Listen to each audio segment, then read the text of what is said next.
It's the 4th episode of our 2024 edition of Motion Picture Men.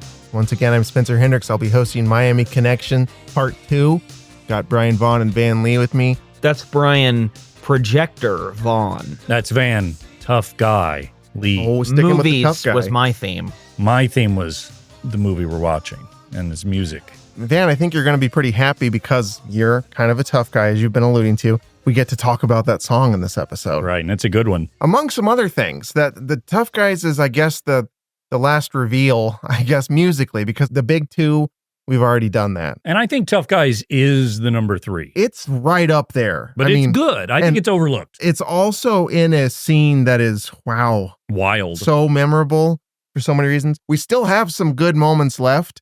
We still have that end thing where it becomes something else, the last 10 or 15 minutes or so. Yeah, the Miami Massacre of 1987. The very big deal that they just kind of casually get out of unscathed after it's over. We've got a lot to cover. Spoilers. I couldn't help it. It's such a big moment. We left the last episode, I will remind you guys, with an extremely heartfelt scene where our character Jim discovered that his father has been located, I guess.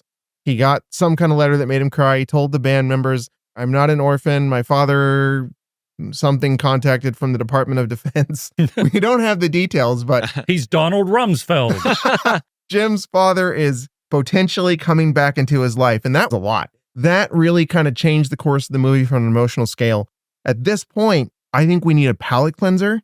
And I can't think of a more perfect palate cleanser than a jaunty beach scene. Beach babes. With gratuitous close-ups and the Dragon Sound band members cutting loose on the Miami sand and just kind of enjoying themselves. Yeah, we're looking at some butts. We're looking at some mustaches. Brian mentioned this scene a little bit earlier because it doesn't hold up in our modern lens. It's something that you just put in movies like this at that time period, and now it's just weird and awkward. Do you think there was thought to, pacing of this movie where they said, we had this emotional scene? Was there thought scene. Of pacing, you just asked? Well, but go ahead. At all. But we've had this big dramatic reveal, orphan no mo, we need beach babes. Like, do you think that happened, or was this just they cobbled together and it occurred? That. Okay. I was reaching for this being some sort of relief there, but I think that they had like 4 or 5 scenes that they were like, well, we got to find place for that in this movie. This is cool. Although, to your point, Van, it makes sense in a sequencing manner. After a ballad, you come in with something real upbeat with a higher BPM. If they filmed all these scenes mostly independent of each other, because we can agree, you work backwards from the fight scenes in this one to the rest of the film. It's not like... Yeah, that was the point. They had a story and they're like, well, and then let's put some fight scenes in. They had the fight scenes and they worked backwards to create the movie around those. And the musical performances too. Those are the 2 things they had. If you think about from that perspective and the rest of the scenes they filmed as filler, it could be that when they were jigsawing it together, they thought this would be an appropriate scene following the big emotional reveal, but that's as close as I'm going to give them credit for. You saying jigsawing it together made me wonder if perhaps Jigsaw from Saw wrote this movie. Like, let's see what'll happen next. I don't know. I'm a little bummed out after the whole orphan thing, so let's put him on the beach, or kind of in a little bit of a vehicle with no top. Also, I'm kind of dead, but I'm Tobin Bell, but also I come back in the sequels do they later. Bring me back later? I think so. I know I am the character. How many of those have they done now? Like at least 9. I know there's a 9. Chris Rock is in one of them. What? Yeah, he's like the main guy in one of the newer ones. Huh.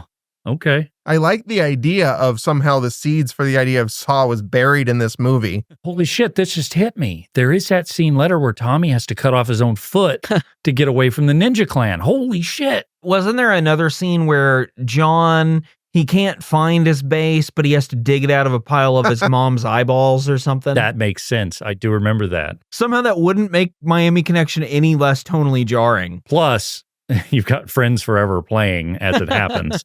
That's one of the most notable things I put in this is the backdrop of all this happening, which is just a random beach scene that they filmed intended to fill time. There's no dialogue. It's just a montage of the Dragon Sound college-age students having a good time. And I guess it might be a weekend. I don't know. When you're in college, every day is a weekend. So maybe it's just a Tuesday or something. But it's a big, fun beach scene. The Miami crowd, everyone's out there. We got Friends playing in the background. It's a scene meant to be enjoyed, and it's not got a lot of substance in it. You know how we had the quicksand scene with Leatherhead in our Ninja Turtles episodes? Do I ever? Okay, well, At one point, Tom, or Tommy as we're calling him, the guitar player, he falls into a pit of women, sort of, and it's kind of a quicksand situation. He rolls them around them, and they don't want him there, but they can't get him off them. Because Rasputin wasn't there to use his whip to pull them out.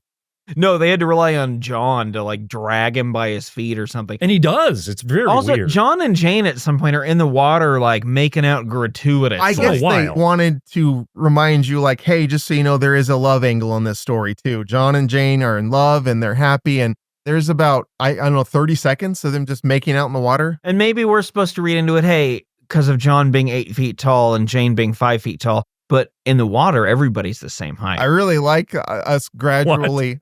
Yeah, it didn't make any sense. I like gradually upping John's height. He was 6'6", 6'9", 8 feet. Now he's 8. Yeah, now he's up in Brad Garrett range. Good 15 feet by the time this movie's over. Let me tell you something, I'll though. tell you who the fuck he's taller than. That's the Gargantuar, the giant ape from Wonder Woman, who's 5'10" and a half.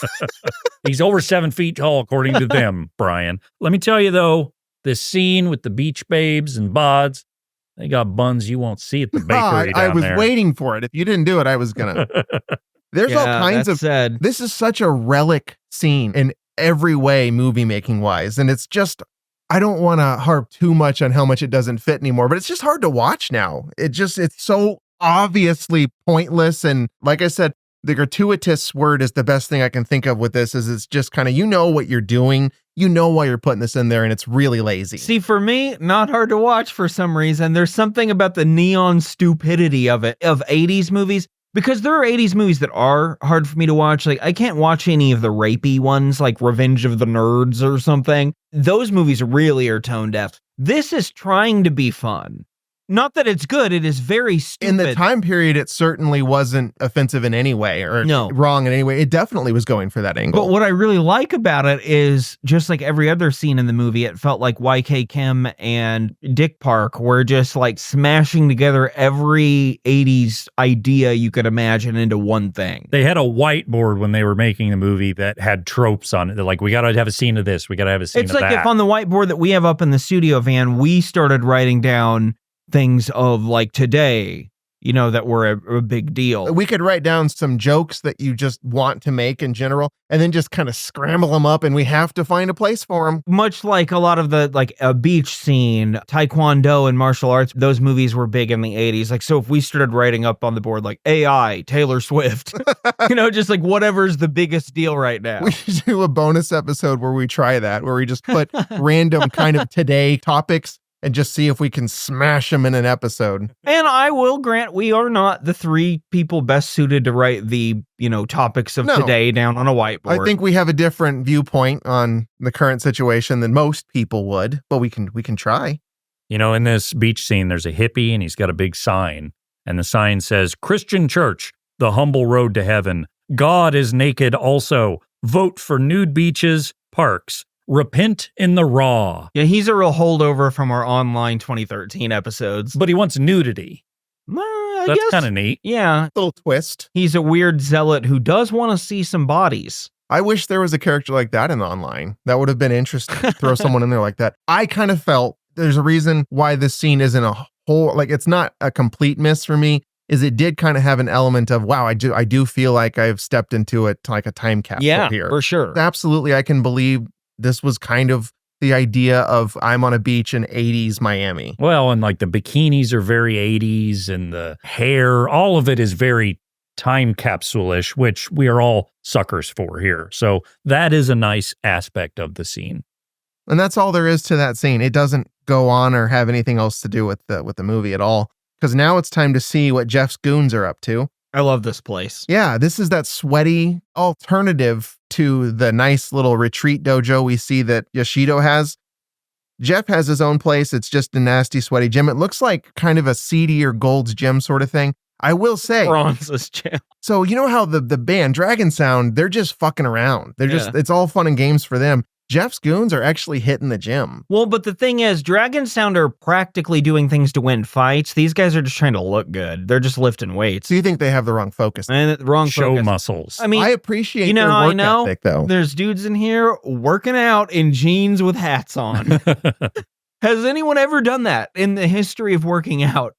No, in fact, the last time that I was a member of a gym, which is becoming longer and longer ago, there was actually, they had signs up there that you couldn't. They don't want you wearing like regular clothes because I guess it was considered intimidating. Intimidating it is. Yeah. I don't know. I don't Intimidating see to it. whom and for why? To me, if you see anybody in there and they're, especially if they're good at it, like dressed in full clothes, just fucking working out, Okay. not even So phased you by look it. like, oh, fuck. I'll To never me, I'd be be that like, guy. that is a power move, and you're doing it to show me that you can do it in your clothes with no give. Like you're full on jeans, and extra points if you're wearing a suit.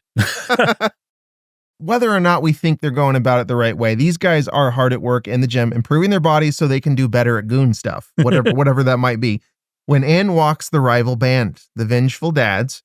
In case we forgot they've had a rough go in this movie, they are dressed in a way that we can remember. The leader sports a bandage around his head with just a huge pool of blood. It's a real Neil Breen bandage. It's exactly like that. Yeah. There's a little sneak peek of what's coming up. next week. Maybe. We'll see. I really gave it away already. Well, it could be any number of, it's a big filmography.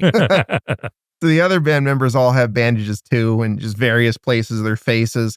One of them's got a broken hand. They're all beat up and they're clearly trying to play this up. So the rival band leader demands to see Jeff, the boss, who quickly comes out of his lair. I assume he has like a little, well, we see it later. He's got a little dark office back there that's kind of nice. He's got a desk and some There's stuff. Yeah, it looks It's nothing like a- what Yoshido has. No. But he'll get there. But I bet Jeff has like a Zen garden.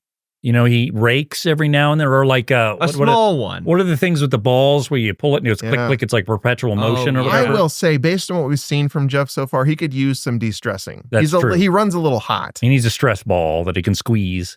So the rival band leader introduces himself to Jeff, although not really because we'll never learn his name or anything. But he does say like, hey, I want to tell you what happened to me. We got fired and beat up. And Jeff is like, okay, why does that matter? And the band leader adds, if Jeff helps them get rid of the band, he'll join up with the gang and give them all his music profits. Doesn't seem like a good deal. Like, I want to get my job back so I can give the profits away. I don't feel like Jeff's gaining much here either. Yeah, who is this for? This whole transaction? You don't know that because they may make a fuckload of money playing at this club. You don't know, maybe hundreds of thousands of dollars. You play one song a night. Jeff also may be impressed with the Vengeful Dad's, the leader's physique like Brian was, where he's like, Yeah. we could use this guy in our gang. Yeah, we'll put him in the way of something. He's got that bandage that looks like Japan's flag, the rising It sun. does. Like, he's a cool guy. But based on my experience of playing live music, I expect Jeff can stand to profit upwards of $70 or $80 from this expenditure. There's just one thing, though, that the band leader needs Jeff to know. They're all black belts in Taekwondo. Yeah. So Jeff's like, oh, now I see what band you're talking about that beat you up. That must be that goddamn dragon sound again. Jeff's now, he's in because Well- he's been wanting to get a piece of these guys for a while. He's a smart entrepreneur because he knows he's going after Dragon Sound anyway. He might as well get some goons out That's of the the deal. sign of a really, like a gifted business guy when he's like, I was going to do this anyway. Now I can get paid for Jeff it. does directly at one point go, that damn band again in this scene. And I just love it. I love it every time he does it, but this is the most direct one. I like how at the beginning of the scene, of course, the Vengeful Dads come in. They're like, we want to talk to your boss, Jeff. And there's a goon there who says like, yeah, why should I let you in? But Are you then talking immediately about that lets rat him in. man? The rat guy, yeah. He's one of my favorite goons because I don't know how to describe him. In this scene, he does look like a rat man and he has a little policeman's cap on, sort of. No shirt and jeans. He is one of those guys. But he has like fingerless gloves. I think I put him in my notes later of like a skeevy Shawn Michaels is what I Sure, thought of. yeah. And Shawn Michaels is already kind of skeevy, but Right. But yeah, he comes across as like the guy who would be next to the villain and go, what are we going to do next, boss? I will say it's also a good point what you just mentioned, Van, is how they act like they're like gatekeepers for Jeff. And so you can't get to see the boss. And then Jeff just comes out. right He's immediately. like, yeah, no, I'm here. What What's do going on? I care? This is another bad guy. I always welcome talking to bad guys. Jeff, honestly, he's fine as long as you don't play in a band or kiss his sister. I really would like to see Jeff before all this happens, but he's a nice guy. He probably is down deep. Although, I mean, he's paying Jane's tuition. well, and Jane doesn't seem Like to Denny. think that Yeah. really counts for much. But we don't know if Jane is being fair to him or not. Yeah. It's just all we see in this movie. And is- look, yeah, the University of Central Florida, It's not the Ivy League, but it's still like an accredited state college. It's not cheap. They have a room full of computers in 1986 or whatever. That's a big deal. They have a lot of areas to do martial arts on. They finished 4th in the international programming competition. I am really glad you mentioned that, Brian, because I did give Dragon Sound some shit for taking it too easy and going to the beach, but it's not just the bad guys who train. And we are going to see that some of Dragon Sound also puts in the work. 20 uncut minutes of real-time karate moves. To be the expert Taekwondo practitioners they are.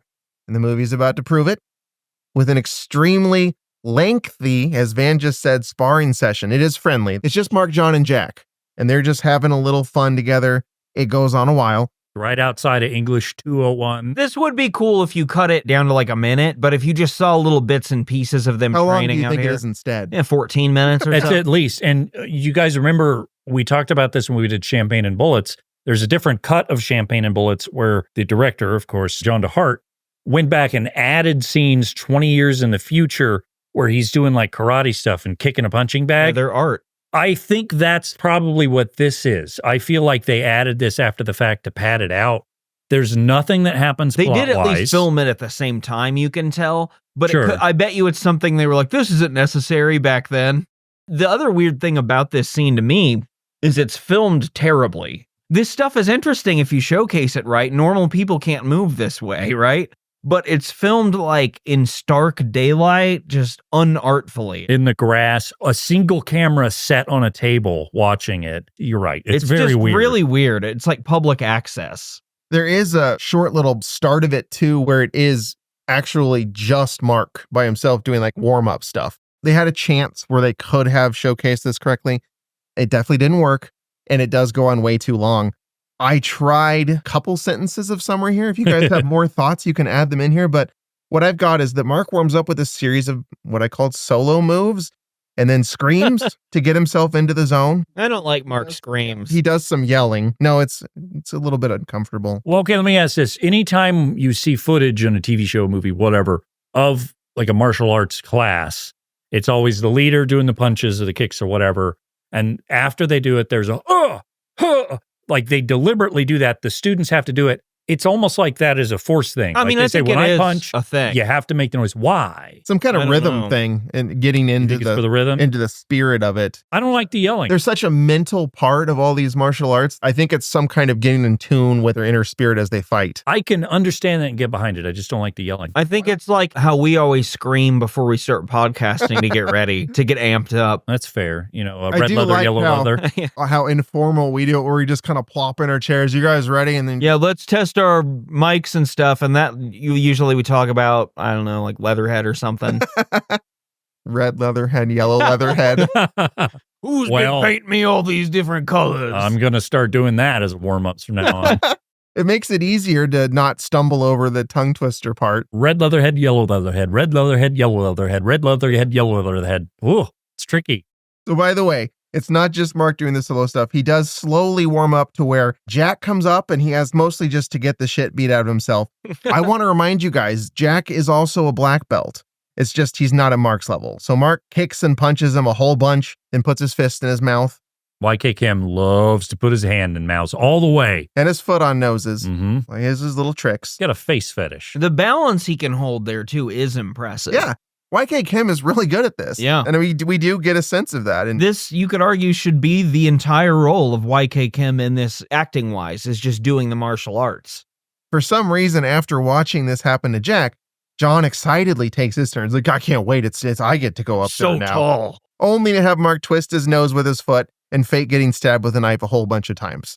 That's the entire thing that John's role is here, is to try to stab YK Kim and get stabbed instead. And I think we get a sense that John is learning here. He's really progressing in his training to be the number 2 to YK John's Kim. really good at martial arts. He is. I was so impressed by John. This is definitely not expose, and just I know what showing you're going to off say. what martial arts are It like. definitely is. This is an a exhibition. If someone with a knife comes at you, this is how you're going to stop it. You're going to twist them. You're going to And guess what? It's also a little bit of Chekhov's Yes, it is. martial arts I didn't knifing. even realize it until I was writing the notes. I was like, oh my God, it makes sense That's now. one of the reasons this movie's so good. I was just going to ask you guys, do you think Mark will actually have to use that maneuver he's No. using on John later on? No, the real question, though, is do you think they did that on purpose or did that just I occur?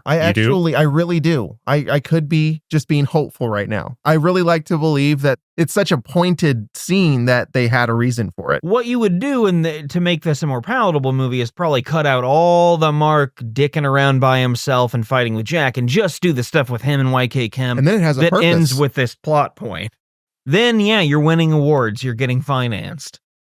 Afterwards, the fighters do what everyone does after exerting themselves heavily, which they just sit down and guzzle some Pepsi and chat about life. I literally wrote this down as the scene where they sit around and drink Pepsi after doing martial arts at school. You can tell they're all really they've got a bunch of endorphins rushing through them because they're all like, man, we're so great. A lot of good things are going to happen. We should write a new song about Taekwondo. How many songs could you write about Taekwondo? I think we've seen it's as many as they did. Yeah, and those really lyrically, I think they're pushing it.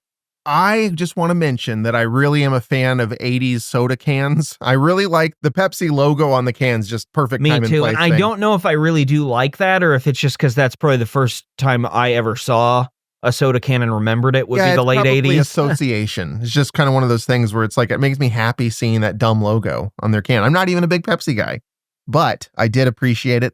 Come to think of it, they fit in Coca-Cola on that vengeful dad guy's shirt and then Pepsi here. So they covered both major soda brands. That's right. They knew it was up there. Like, hey, sponsor us, give us money. They should have had Jane pop up later with a Shasta shirt on. Mr. Pibb. But you're right, though. John just sounds like a 10-year-old here because he is saying, maybe we should write another Taekwondo song. But he's like, and then there's a guitar solo after that. And then after that, we could break some boards. We should add board breaking to our thing. I think at this point, though, they might as well do that. Do another guitar solo, and then there's a rocket ship, and it goes to space, and we're all friends, and we go to Mars, and we're the best band on Mars. We're Dragon Sound on Mars, guys. And what does Mark say to all that? Sure. Yeah, sounds great. Yeah, let's do that. Yeah, Jack's like, and then that's a great idea, John. And then we're all from different countries because we're an international orphan band, and we'll all go play. And we have the funds and fan base to all do a world tour and play in all of our countries. It wouldn't be complicated for us to play in Israel. They're not going to do that now. I can tell you that. There's one thing before Jack gets into that little idea where he and John are just going back and forth. They're riffing on each other and they have these great ideas. They're brainstorming. There's one thing that you guys forgot to mention, which is where Jack does say, I do think that we should not play at the club anymore because I'm worried that Jeff is a murderer and we will die if we keep playing there. This is the first time anyone says we keep getting jumped by hundreds of people. This might be a problem. Should we keep doing this? Mark responds with, hey, I've got to pay the bills. Yeah. I gotta say, this scene is stupid and thrown in here, but I find it very endearing in a way that it's cute. It is. And I like watching now. It's something about me as I approach death is I really enjoy watching young people talk about life who think stuff's gonna happen. Yeah, something good could occur. It's really fun to watch for me now. And I don't know why, because nothing good happens to us. Well, that's why. But ultimately just seeing that on screen, even in a dumb way like this, to me is charming in a way. I agree. The scene really does work, not necessarily what they were intending for, because I don't know what that even was, but there are some really to get to an hour and a half nice moments in here. And they sure did stuff that part about with Jack saying, we'll play in all the places that our immigrant families have come from. And then it ends with Mark being like, there have been some problems at my friend's restaurant lately. That is a very loose and weak attempt to transition to the next scene where at the end of all of that, John says, Jack, your idea is great. Do we get a chance to stop and eat while we're saving the world? And then that reminds Mark, he goes, oh, we are supposed to go eat at Uncle Song's tonight. And then John said, but he hasn't been training with us lately, has he? What's going on? So Mark just kind of gets this horrified look on his face and tells them very ominously with no context, been having some trouble with his restaurant. So that's all we're told right now. And I was thinking is he not getting his shipments on time? The local vendors have raised their rates. With the transition set up as best as it's going to get here, we do indeed cut to Uncle Song's restaurant. And we do indeed see that he is having some problems at the restaurant in the form of a no good crowd, a huge crowd making a big mess and eating all this food and Drinking slopping beer. it on the table. These And guys are the worst. they're being really loud. They're too. rude. Do you remember how you guys complimented Dragon Sounds, their restaurant behavior? Yeah, they're good This kids. group here and there, they're not doing that. And to top it off, they try to leave without paying poor Uncle Song. Well, there's the main guy, and the camera kind of focuses on him for a while. He's got a bandana and half a shirt that says Hawaiian 84 on it. But, okay, fine, whatever. It just looks like this whole movie. Then he stands up, and the guy's wearing what I can only describe as like ladies' bicycle shorts. Yeah. And it took me very much by surprise. And then all I could focus on was them standing up and bulges. And there are a lot of bulges in this movie, but they were front and center in this scene. It's almost like that's part of what they're doing to taunt Uncle Song in this restaurant is like, you're going to have to look at our packages as we yell at you and try to steal a meal. So now in this time period, I say that there's an element of the fact that they weren't afraid of men's short shorts in the 80s I find endearing. Sure, yeah. It kind of does make like the beach scene like less of a standout issue when you think about it, because there is also just a copious amount of look at this guy's butt and balls. Yeah, it's revealing in both genders. That's true. They didn't just go for the female shots all like by themselves. This is just, does anyone have body parts? Let's look at them. Let's zoom in on those fucking things. Well, we were 90s kids basically when we grew up. And I'll tell you a story. This came up in my head recently. I remember going to school, and it was grade school or something or other. I couldn't tell you my age, but I had on little short shorts that probably had, I don't know, third to a half of my thigh is how they came up. They were probably like those Umbro shorts or something. I had some of it's those. the 90s. Definitely. I didn't think much about it. It's what I was wearing. So I go to school, and there was a kid there, and he relentlessly teased me for my short shorts. And to this day, I have an issue with shorts being too Me short. too. Like it fucked me up. Even though it's gone more and more towards the 80s direction, we would get just made fun of so bad as kids Relentlessly. about not having long enough shorts. Oh, yeah. It was a big Yeah, deal. back then your shorts were supposed to be capris. Pretty Oh, much. yeah. And I got terrified because I didn't want to get made fun of. So I just intentionally started like pulling mine down to where they were way lower than they were supposed to be. I've never been able to really figure it out, which is why for about 10 years I've only really worn jeans. I'm a shorts guy. I'll do the shorts. Now, I'm better about it, but for example, Katie bought me a pair of shorts that we refer to as my short shorts, and she thinks they're cute or whatever. I'm very uncomfortable in them. There's they're too two short. trends that I'm too old and it's just going to show my age for the rest of my life that I can't get on board with is that socks are getting higher and shorts are getting shorter. And Yeah, I I don't can't like do the sock either thing. one of those. Mhm. I just can't do it. The long pants just fixes all of that. That's It true. really does. Solves all those problems. Now, you could argue, though, that I've got a hot lower half. I'll say. Not like the people in this movie, though. Oh, my lower half is so warm. It's a weird complaint. I like it. Oh, it's about 5 degrees more than I'd like it to be. So Uncle Song, guys, he just got stiffed. He's got a really shitty group of customers and they didn't pay him. How do you think Uncle Song Well, feels in right most now? restaurants, would be a problem. You might call the police or something. Sure. How does Uncle Song handle it? Martial justice? Beating some ass. Well, initially he gets punched and pushed and they're mean to him. They've got to do the usual, like the good guy tries twice to de-escalate. He's and then Yoda. He and doesn't then want to battle. He doesn't. A denial of the call of violence until the last possible moment. This is the club manager scene all over again here. A bunch of them, just one of him. They threaten him. They're mean to him. He beats all of them up. I'm a bit of a sucker for these kind of scenes. It has to be done right, because if your character isn't likable, then it's not going to work. It's But this better guy's if it's likable. a cute, cool old guy. Bingo. And it works here for me. I cheered. I stood up. I said, fuck yeah. It might be the most gratifying of the fight scenes because the other ones are just like, we know YK Kim and John are going to do their moves on these guys. I didn't feel as strongly about Uncle Song as you guys did, but Piece of shit. I too was taken by him, and I was happy when he stood up for himself. Mostly I was just mad that the customers did that because I hate bad customers and they were at the top of the list. I don't think I've ever heard of anybody quite going to those lengths where they're loud and terrible and they don't pay and beat the owner I'm up. with you. I think it's their being bad customers to someone in the service industry is like, I can sympathize with the cocaine dealers much easier. I felt really bad for Uncle Song here until he then turned the tables and beat the shit out of them. So this is another one of those things though, where in this case, maybe not quite timely enough, but Dragon Sound, they all happen to just appear at the right moments. This is one of them, right at the end of Uncle Song's ass whooping that he's administering. The group all pulls in. Mark runs out ahead of him looking all concerned. and they are very impressed with Uncle Song. You can tell, especially, seems like Jim is in particular really happy to recount the events that just took place, and they can't stop bragging on him and telling him how cool it is that he beat the shit out of those guys. Yeah, they're like, Uncle Song, you fucking badass. But he is so humble. He just keeps saying, I'm sorry I had to do that. I'm sorry you had to see it. I didn't write this down, but I'll go ahead and mention it. Uncle Song takes that time to be like, Taekwondo is not just fists. It's up here, points to his head. It's in here, points to his chest. And then Mark goes, you are right. And then goes on like a 2-minute speech about how cool Taekwondo is and what it means to him in the world or whatever. It obviously should have ended with Uncle Song doing one more and going, and in here, and pointing at his belly and then making them all food. He looks like he makes some incredible food. Yeah, he does. I have to say.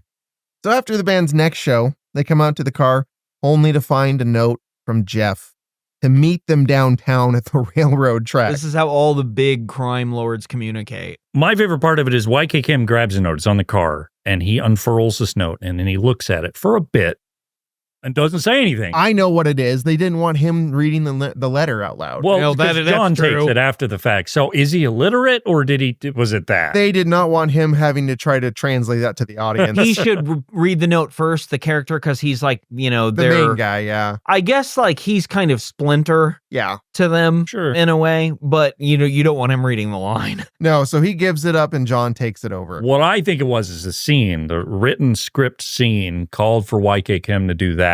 But then the other cast was like, that's not going to work. We've seen how this goes. So John snatches it and hopes that YK Kim, who is an inexperienced actor and so forth, just kind of rolls with the punches, and he did. Yeah, he totally did. I do have to mention that really was their transition between Uncle Song beating everyone up and this scene is that. Then they're all walking the band together. I presumed it was after a show. The note actually, really what it said was, it says, do you like me? Check yes or no. Mm-hmm.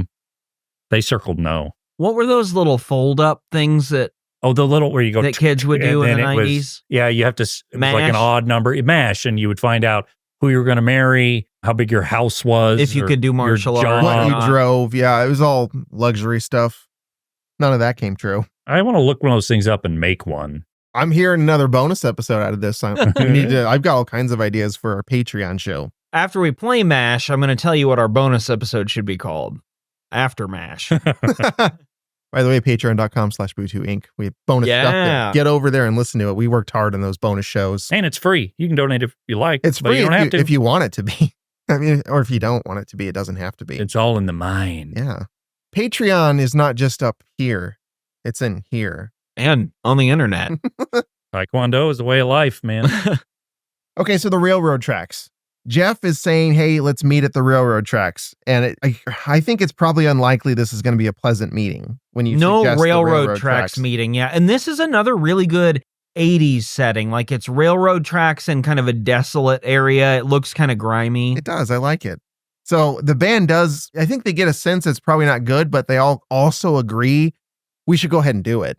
Like, let's just get it over with. We're going to have to meet him at some point. Why not the railroad tracks downtown? And what do you think they're doing? What do you think the band thinks is the ultimate fight? Just kind of whoop their ass and let them know, like, look, we won the fight. This is our territory. They're thinking the stakes are not that high, just moderately high. Maybe they'll yell at each other. Maybe a couple people get beaten up, but I don't think any of them assumes that what ends up happening is going to happen at this point. I don't think they're thinking that far ahead. Okay, so that's really short. And then the next scene, Jane is at the gym to visit Jeff. I put down in my notes, I surmised that perhaps they're showing that she was trying to take matters into her own hands and visit Jeff. I took it that way. However, they don't really talk about the note or anything when she's there. No, I think we might be able to tell this a lot easier having seen this like 15 times. Well, and she basically runs in and says, you embarrassed me in front of the other members of Dragon Sound. Yeah, that didn't seem to be, you wrote us a really threatening letter that people might die at. She says, Jeff, I don't like you and you suck and you've been acting really terrible. What are you up to? And Jeff tells her, you know what? Don't worry about what I'm doing. You just focus on school and I'll handle the rest for you. And Jane says, no, I'm an adult and I'll take care of myself. And by the way, I love John and there's nothing you can do to keep us from being together. And Jeff says, no, I worked really hard to provide for you. And if you date John, you'll ruin everything I did because I worked for it and I'm the best and I'll tell you what to do. He also says that John is a second-rate bass player. Maybe that's his issue. He's That like, could I be just the think problem. he's ruining Dragon Sound. And I've been speaking with the band Red Dress that does music for our podcast sometimes, and they're doing a cover of Against the Ninja, and they can confirm that the bass line does one thing and never deviates. No fills, nothing. So perhaps Jeff's theory does hold up. So you're saying he's really interested in more interesting bass lines. He doesn't like strictly rhythm stuff. He wants some joy in perhaps there. Jeff's whole problem with John is that he's a very mediocre bassist. Maybe Jeff actually wants to be in Dragon Sound. Maybe he plays bass. And he's like, I've been waiting for my big break. Yeah. And this guy's blocking my spot. How would we feel about that if the movie ended with Jeff doing a face turn? Well, I mean, obviously I'm a sucker for that. Redemption's a great theme. So I would say if he has it in him to stop all the goon stuff and he wants to turn toward Dragon Sound, I would let him. Yeah, the movie should have ended with that's the compromise, and John has to realize he's just not that good at bass. Like, he can be friends with these guys still and do martial arts, but maybe he doesn't need to be in the band. Well, and Jeff changed his name. It originally was Jocko Pastorius, bassist. Don't start with J. That's why I went there. It's a dick joke, Spencer. Dick Park. I am trying to There's a just park roll of with it. dicks. So he says, look, I've just said a lot of sage advice and told you some things you should consider. I need you to go home and think about what I said. Jane hits him with a really good burn. I'll go home. And you are terrible. Agreed. Until he makes the turn and becomes a bass player for Dragon Sound. I don't like Jeff. For now, he's terrible. And did you know that terrible wasn't initially conceived of the word as a negative? I sure did. I found this out really young, and you want to know why? Why? Because of the Latin name of the Tyrannosaurus Rex. Yeah, see? It just meant large and imposing. It was terrible. Inspiring. It was great. Or a tyrant was the same way. Tyrant didn't necessarily mean like an evil tyrant. It just meant someone who had a lot of power and used it. But oh, how things have shifted. Now we got Tyrant Rex. Let's go to those railroad tracks. Let's just speed up straight into that. There's no transition. It's just Jeff and his gang awaiting that big meeting at the tracks. Just chilling out, shirtless, with all the other gang members shirtless. The vengeful dads are here. Mm-hmm. If you were wondering whether it was going to be a polite meeting or just, what we suspected, I think we have our answer with some of the people waiting kind of sharpening spears or various weaponry that they're all just casually tending to as they wait. Yeah, they all have weird weapons. It's spears and pipes Like and sickles, broken off like think legs of that's chairs. just, like these guys' thing. I love think these guys. They like the blunt weapons. That's what their approach is. These would be people just like in any gross 80s movie waiting around. They could be waiting around underneath a freeway in Trancers. They could be looking for the freebies in that Ron Marchini movie. They could be tossing a severed penis around in street Trash. Street trash, Yeah, that's it. they absolutely could be. I like that their conversation while they're waiting for Dragon Sound to arrive. I mean, all they're doing is like chuckling to themselves about how cool they are. And occasionally someone will go, they're dead meat. They don't seem to be very worried. They're confident. Even they can though handle Dragon Sound. They've gotten their asses handed to them Yeah. constantly. Why are there bleachers out here? It's at the railroad tracks. You sit and you watch the trains. You There cheer probably them on. was a time when people did that. Well, yeah, because there was nothing to fucking do in the 20s or whatever. Like Herbert Hoover set up these new bleachers at the tracks. I'm going to go watch for hours. Darling, do you think we should go train watching after you work today? Well, let me put on my best suit, dear. Maybe one day you'll be able to vote. Silly. What a pipe dream. I'm a genius. Give me my packs of cigarettes I'll smoke today. Of course, dear. Let's go burn some trash. Dramatic music kicks in because you know what? Dragon Sound's here. They pulled up to the meeting. The gang, in this case, doesn't even wait for the band to get out of the car before beating on the door. They're clearly making it known we're here to fight. Well, there's a great scene of the car driving by and there's a guy kind of hiding and he leaps out and goes, brah, and then bangs into the Beats car. on the door. And it doesn't do anything. No, it just gives Dragon Sound a chance to kind of drive away and prepare their actual entrance. I don't know if they were coming they thought they were going to get out and talk, but at this point they know. Well, they need their entrance music to hit first. then they come out. I think it would have been cool if Donatello built a catapult again here and he fling one of Dragonstown in there first to get a head start. This scene does have a good moment where Jeff gets to have a real mean glare with the band. He and Dragonstown, they lock eyes and they get their moment of like, yeah, I hate you. You're my nemesis. And then the rest of it, I didn't even try to describe this as this more of the same stuff. It's just a fight scene with people banging and stuff. They climb on trains occasionally. Yeah, I mean, there's some different stuff happening, but it is mostly just the same concept. Did anything stand out in this fight for you guys? I just really wanted the little Shawn Michaels guy to get his ass beat. And he did. He did. John kicks the shit out of that guy. I was satisfied. I like, too, that John looks kind of confused by what the guy's even trying to do. And what then he's just wearing. kicks him. He tries to do some like goofy, like, I'm juke and jive stuff, and it's clearly dumb. So that John just kicks him. It does stop short of the 80s trend of like very racist, like I'm doing martial arts poses thing you'd see in movies. Yeah, that sort of we crap. don't see any of that, thankfully. What we get is this guy, I think, performing some sort of meth routine briefly before just getting destroyed by John's lethal feet.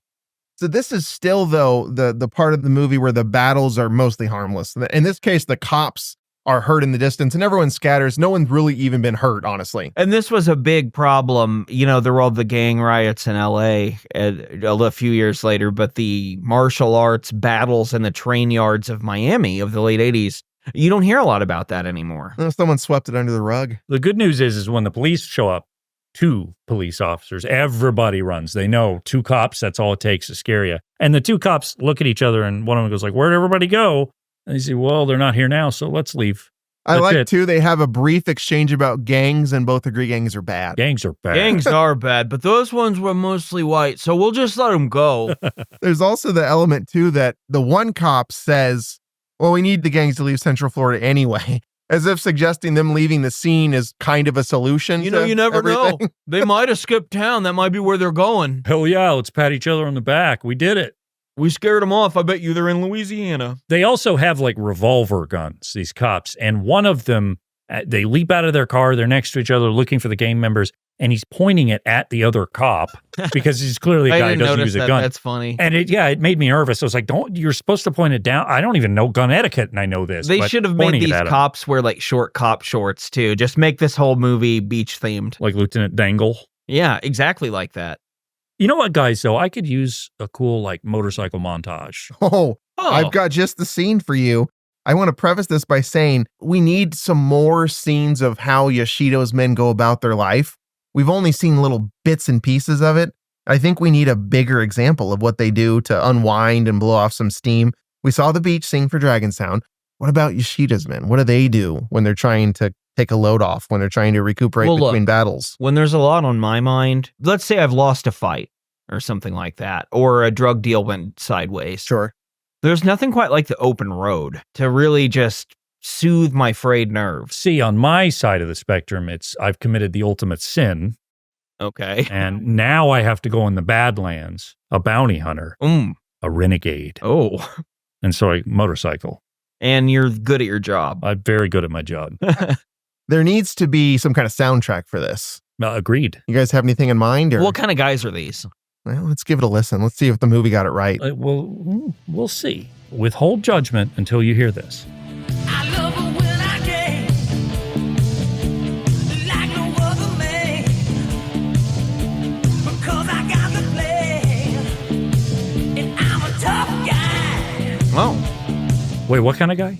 I think tough guy. I think that's right. Yoshido's tough. What did you say? Tough guy. Wait a minute. So you're saying that they're... I think they're tough guys. Tough guys. Yeah. Okay. In case you didn't want to have to read between the lines, we're just making it clear these guys are tough. They're tough guys. And they're riding motorcycles. It's very funny. It's, again, very 80s, too. And it turns out after the song, which is, I love it. It's great. It's a welcome presence. There's really not a whole lot going on in this scene. There's some tits. Yeah, there sure are. I would argue, though, that the tough guys on their day off hanging out, kind of boring. Like they're just They're having a good time. Yeah. tame stuff. They don't do anything At exciting. least this time around, there's a fair amount of hooting and hollering in this scene. I think that'll come back. There'll be more hooting and hollering later. They just kind of wander around drinking beer and they fall off their motorcycles a little bit. I like that Yoshido's crew are a bit of hedonists whenever they're not at work. Like they're just gonna party and drink wine from Dionysus and eat from bunches of grapes. And flash some boobies. Yeah. And there's also an element, too. Jeff shows up to this shindig. He's invited because they're good friends. And Jeff tries to talk business, and Yoshido's like, yeah, it's fine. Let's not talk business today. This is that's a not party. what this is for. You know what he does 30 seconds later? He says, hey, what about business? That's one of those dubbed over things. They're like, we need to add some more. Like, why is Jeff here right now? And so, like, well, they would catch up on the situation with Dragon Sound. And you'll get kind of a glimpse of these people around in Yoshido's group. A lot of them have varying amounts of teeth and kind of varying amounts of frightening stares. It seemed as though they were going for what I would call as a believable group of biker gang people. Like, these actually look like people who they might have found in that setting. And we're like, hey, just be some extras on the set here. I don't know if many of these people are ninjas, though. No, that part probably not. Kind of doubt that one. Okay, so far in this movie, we have seen Yoshido, the bad guy. He has stolen a bunch of cocaine from drug dealers and money. He's been to a club where he listened to Dragon Sound and clinked glasses. Yeah. After He had a watching good time Dragon at the Sound. club. He invited his friend Jeff to his house for lunch, and now he's riding around town saying, take it easy. Don't talk He's about not business. causing problems. Chill But out. you're making the case for him at this point. He's drinking beer. He's having a cigarette. He's kissing bartenders. The soundtrack tells me he's a tough guy and he smiles a bunch. He's a good guy. He's having a great time. And those tinted glasses do make him a bit unknowable, which is kind of sexy. Little mystique. I also like how at some point Jeff is talking to Yoshido in this scene and specifically goes, Dragon sounds really tough, especially Mark. Especially that Mark, that Korean martial artist guy. I He's like a black belt. Such you know? exposition There's there. just a little bit of the misguided auteur syndrome that does seep through into the movie that you see way more prominently in like The Room or the movie we're covering next time. And Jeff, too, also mentions that to Yoshido that he might have to give them the special treatment. This is not just some ordinary enemy for Jeff. And shortly after that, a man in the bar shoves a nail up his nose. It's, I guess, a party trick that seems to go over pretty well. Can you do that? There's a name for I that. haven't tried. For people who did that sort of thing in carnivals. And it's called, I think it might be blockhead is what that's called to do in like a carnival. I mean, or I'm not circus. going to argue it because I don't know for sure. But not a jughead. That involves cheeseburgers, right? Yeah, that involves, and not a juggalo, though this gathering is not unlike the gathering of the juggalos, Yoshido's group here. Kind of more peaceful than you'd think. Mm-hmm. I didn't see a hatchet man tattoo, but No, It might be there. I sent a photo to you guys about this, but I was recently driving here in Missouri behind an official juggalo. Their car was covered with various juggalo and ICP bumper stickers. out and proud. Yeah, it was great. I've never seen that many representative items of the Insane Clown Posse on a vehicle before. It was like the oddities had just come back to WWF. Well, that is the most juggalo stuff I'd seen at once since a wrestling event I was at. You did meet a juggalo once. Yeah, I met a group of them. They were great. Well, now that we've got talking about juggalos checked off of our list, let's take a quick break before we get back into Miami Connection. Messing with the tough guys. Messing with the tough guys. So we get a little comparison here. We see the tough guys. We see Yoshido and what he's doing. Excuse me. Tough guys. Okay. That's You just- what we see. Tough guys. Tough guys. Tough guys. Tough guys. Like TUFF. Yeah, oh, Oh, yeah. that helps. That clears it up for me. So we need to see what they do at the campus house. These college students on the campus, what they do in the middle of the night, which I think is what this is like really late, like 3 a.m. Mark's going around the house checking on everyone like their roommate father. Well, first he was writing something. I like to think it was just unintelligible poetry. Like he speaks, that's how he writes. Yeah, like haikus that make no sense or limericks. Or what if he's writing down moves like kick him harder? Punch a little. Let's be honest, there's not a lot of other room in Mark's brain. The real guy or the character for anything other than the Taekwondo. I almost called it Kung Fu. He wouldn't have liked that. I just don't feel like there's much in there. I mean, to be that good at a thing, I mean, it's going to take up a lot of you. He was willing to do it too. We do see his bed, because of course this is the house where they all sleep, all 10 orphans or whatever. His bed blankets say U-Haul on it, and they're those scratchy moving Yeah, that blankets. they keep in to like keep furniture from rolling around. Those are uncomfortable. Yeah. I felt bad for him a little. I know, and it makes you wonder, like, is this like a situation where Mark feels he's sinned and it's like a hair shirt? What's everyone else up to? Well, John's working on homework. Even though Mark scolds him, you need to look after your health and get some sleep. And John says, yeah, well, I need to get this done. We are students at a school, remember? Tommy is in his room composing Yeah, he's working on a song. yet another musical Now, masterpiece. when Tommy works on a song, it is different than how when I do it. And that, How He- so? he scores it. well, I would usually use an instrument. He just sits down and starts writing some sheet music. It's got to be about either friendship or taekwondo. It's Yeah. not even his part either. We learn he writes Jim's parts for his keyboard, and he's kind of a little bit rude about it. He's like, I think he can handle it. Like Yeah, he's not we'll even see. confident that he can play the part correctly that he's writing. Now for that him. he has a dad, I'm not so sure. I really enjoy the line, I'm just working on a new original. What do you think of this keyboard part right here? And so YKKM looks at it and goes, looks good. Yeah, which of course, if people could read music, they can do that. I can't. But who am I to say? I've never once written Friends Forever. And there's a jarring transition to the morning scene. This is kind of what we talked about earlier, where they're packed in the kitchen and Mark is going around feeding them all. And I mean, he's actually putting food in their mouth. This is the YKKM feeds everyone and they open mail scene. Someone wrote it down as that. It ends with YK Kim chewing up a raw egg and spitting it back into Jim's mouth. He is shoving grapes and fruits and all kind of stuff, all the while kind of maniacally chugging milk. I do think we are seeing another instance of YK Kim approximating Tommy Wiseau's thing of, what do I think like American college life is like? And he just doesn't really know.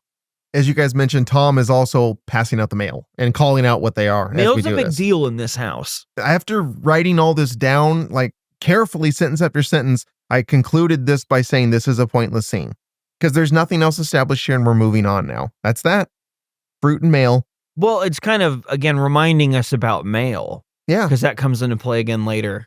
it is a pivotal point in the scene, in the movie. Just remember, there's mail. Mail exists. Can you imagine, two students at, what is it, University of Florida Central or whatever? University of Central Florida, yeah. Hey, what's your schedule look like this semester? Oh, I hate all these early classes. I've got lab on Tuesdays and Thursdays. But you know what? Lead singer of Dragon Sound's in my class. I'm going to get you an autograph later. It's just very weird to me that, Yeah.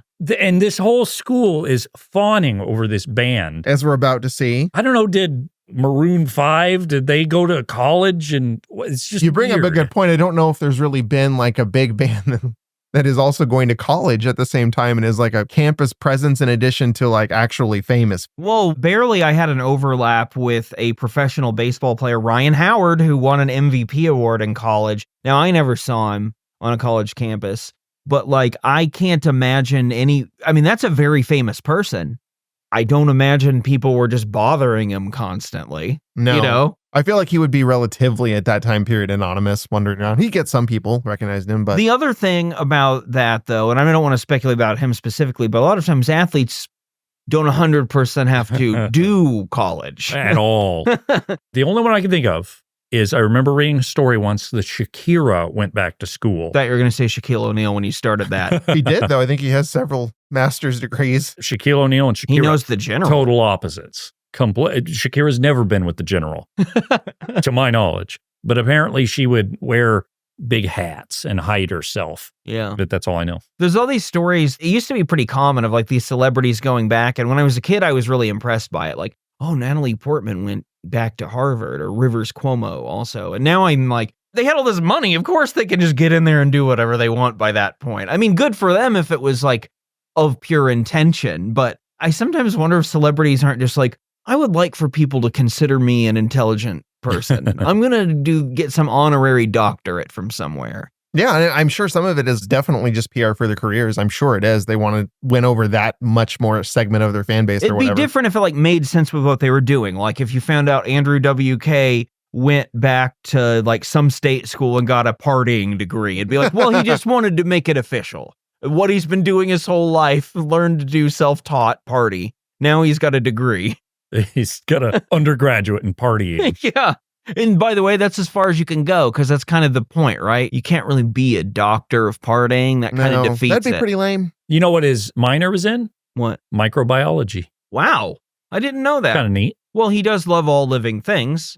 We have alluded to this coming up next. Dragon Sound is greeted like just big fucking celebrities everywhere they go on campus. This is just between their college campus house and their car to drive to breakfast. It's a very short trip. Beatlemania. And yeah, they just get mobbed. I also think it's a little weird that they were in there shoveling fruit in their face and now they're going out to eat breakfast. I just don't know why you would do that.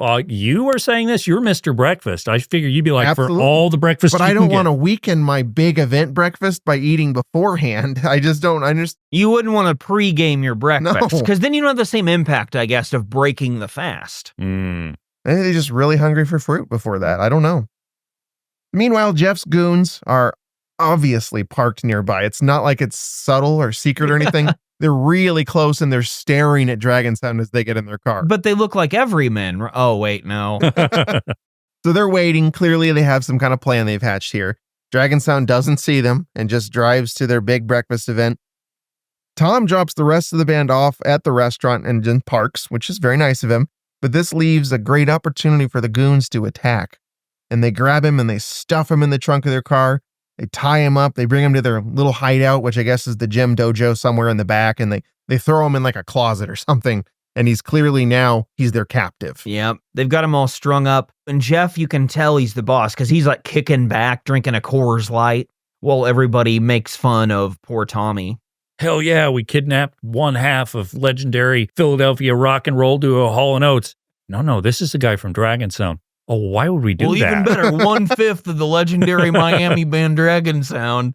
Once somebody, the ADR work here, one of the bad guy goes, Dragon Butt, which is pretty funny. Good insult. But obviously the rest of the band, they can't just sit idly by while the bad guys have their lead singer. Like I've been calling him the brains behind the operation of the Dragon Sound magic. That is Tommy. He's gone. They can't just let that happen. They've got to do something. They stage a rescue attempt. And where is this place? I don't know. I was hoping you guys had. It seems described very it. like an 80s like cargo, just wasteland area. It's industrial in some way. There's the machinery and old equipment. And, Yeah, like that's abandoned. yeah, It's it does the look same abandoned. place, I think, is the beginning drug deal.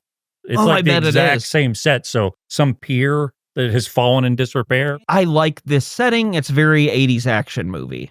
It's gross. This rescue attempt, by the way, it starts actually pretty stealthy. We only see Mark and John in the initial part. They're the two who are really spearheading this rescue initiative.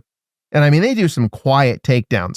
I would say these takedowns are as impressive as like Solid Snake in stealth mode. I was about to say it. You're right. I set it up for you. I really wish YK Kim was hiding in a cardboard box at some point or another, but he didn't. It's also a lot like cougars, which are, very difficult in the wild to count for environmentalists because they're so hard to actually physically see. So you have to actually just count their poop and stuff. And I think it's actually a term of endearment. It's not a negative thing to call a sexy old This woman is a real cougar. callback to a very long ago episode. I enjoyed it. I'm sure it'll be confusing. Yeah, I Easy, 'cause briefly. there's No, I different definitions of greatly cougar. enjoyed it when I realized what you were doing. So we just piled in several of inside things for us that if you don't listen to beyond this episode of Motion Picture Man, as we called it, you don't know what we're talking about. Better right go now at all. download the whole back catalog. Yeah, what Listen about to it. that toilet in the closet, Spencer? Oh yeah, we'll get to the bottom of that someday. Yeah, you'll just have to listen to every other episode we've got it. It'll make sense. I promise it's worth it. I think my favorite scene in this whole battle that we're getting into is when there's just a fat guy and he keeps bear hugging YK Kim. So then YK Kim takes a stick and just smacks him in the butt. Just to kind of say, shoo, go away. And then YK Kim gets a little more violent than I wanted him to. Yeah, so we're not yet at the point where things have gone nuts, but It's still Mark escalating. does kind of chop a new guy. He kind of chops into a guy's neck here, doesn't he? He's bloody. That Yeah. man's going to die. He's spurting blood out of an artery in his neck. I think he's fine. And Mark honestly doesn't seem concerned. I guess at this point he's willing to do that. Well, they kidnapped they don't know. So maybe Tommy is killed. They don't know. So they're out for vengeance. So they escalated it. We go from a 3 in the battles to a 5.5. This is a solid 6, maybe. Probably 10. That guy's going to die. You can't say 10 because then what I happens know, later? that's right. We have to have room for that. Now, I'll tell you, that might be off the scale. Yeah, that's That might be true. entirely. A real turn it up to 11 situation. We do see some really cool weapons. At one point, Jeff is fighting White Is there a Kemp. bolus anywhere? No bolus, but he's got, I don't know how to describe it. It's like barbed wire swords. I love Yeah, that. those are cool. Blunted weapons with barbed wire It's around them. pretty badass. It's like somebody's trying to win the hardcore title. 24 hours, Brian. It can happen You whenever. can do it when you're asleep. I did write down the notes that I believe it was Van mentioned, especially liking, but you guys have both referenced this guy several times, the especially large man. With his tinted glasses and kind of like a tractor type demeanor. Sure, and build. Yeah. He's on Jeff's team of goons, and he gets in a fight with Mark where his whole plan is to just throw things at him. He just keeps picking up big, heavy, they look heavy, and he tosses it at Mark. Mark dodges and then beats the shit out of him. There's a whole scene of that happening. He picks up like a garbage thing. It's just a chunk of thing. It looks like a big rock Yeah. in the shape of, something industrially it looks like made. it weighs like 300 pounds. Well, so then Chunky Guy falls over with that on his chest, and Mark stands on it a little. And Mark is 90 pounds. He's not a big He's guy. not as heavy as that object. But this causes the chubby guy, who now has a little Asian man and an object on him, to like, and I think die. Yeah, he might be dead too, honestly. But I mean, he was asking for it. He's fine. There are some potential deaths in this scene. We're starting to get to that escalation point, but we're just not all the way there yet. It's at this time where Jeff himself makes an appearance. For me, this is overdue. I would have liked to have seen more of Jeff's prowess in combat.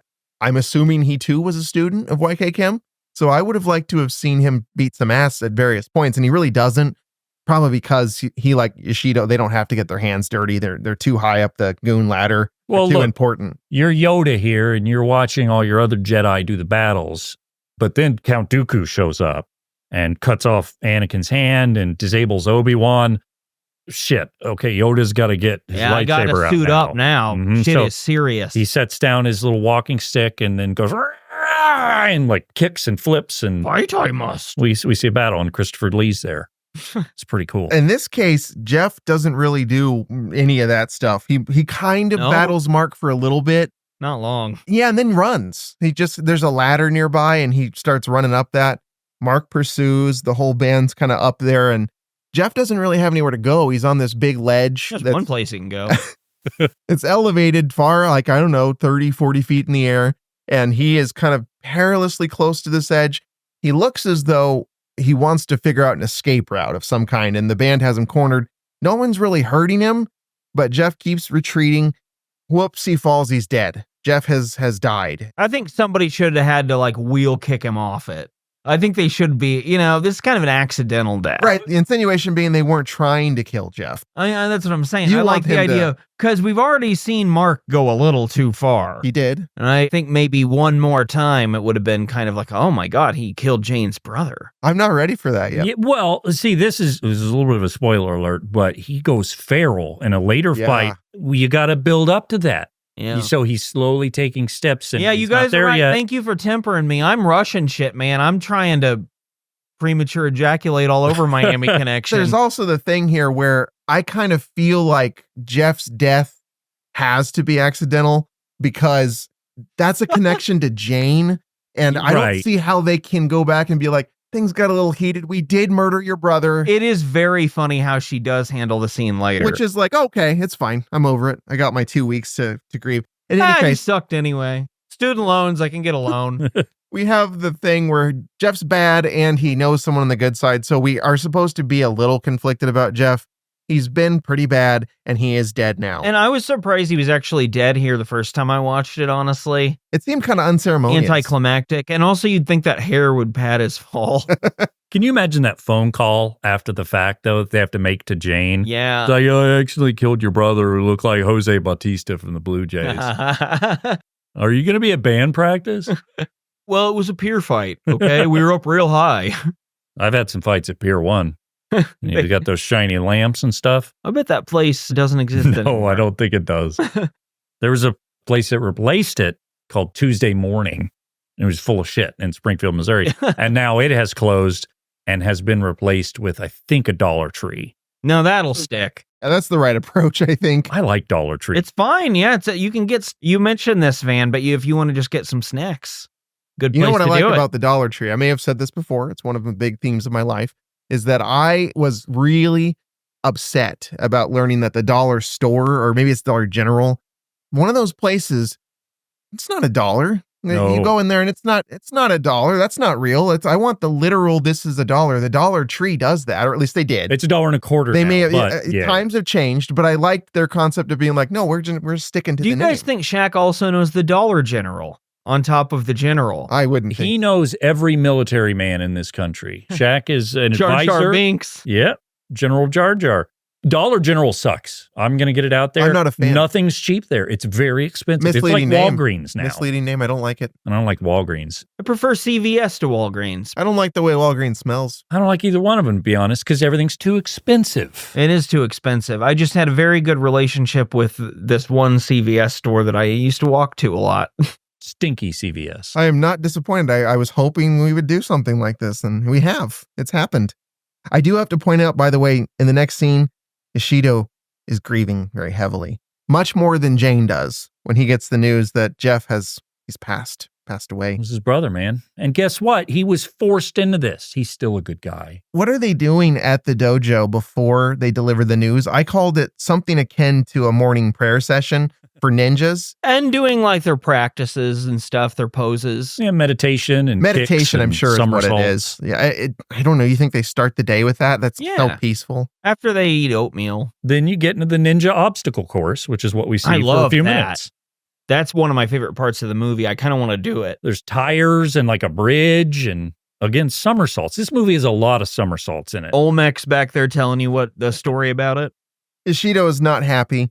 He announces Dragon Sound must pay the ultimate price for this wrongdoing. That's just me putting the words into a language I would say. Is this where he actually says, like, they cannot escape the Miami Ninja, or is that later? I think that's now. He also has a flashback because he realizes his brother is dead. And The the one only memory- thing he can remember is from 20 minutes ago in the Yeah. movie. I One love memory that. he has of Jeff. It just happened to be the time they met for business that one time. Let's reflect on my memories. Well, let's narrow it down. There's a lot of them. Only the ones from the movie I'm in. The recent one, yeah, not even an important thing. Jeff just came in the suit that one time and looked fetching, and they made it some kind of deal, and he told him to watch Jane. All that happened is that was one of our finest moments together. He's clearly distraught, though. I think we can agree on that. He's distraught and he's out for blood, and Dragon Sound is going to pay. And back at the campus house, Jim is just taking an innocent stroll to the mailbox. God, the mail with these people. And he still hasn't buttoned or zipped his pants. He's doing the signature pose with the no shirt, the towel over his shoulder, Yeah. out at the street in the mailbox with a towel over his shoulder and the unbuttoned pants. That's his look. If you're leaving the house, button your pants. I'm sorry. Well, what he finds in that mailbox, I think once again, I would prefer to let Jim speak this for us. My father! My father! I found my father! Oh my god! Oh my God. I can't do it. It's Brian, please do it. Oh my god! This is your wheelhouse. I love it.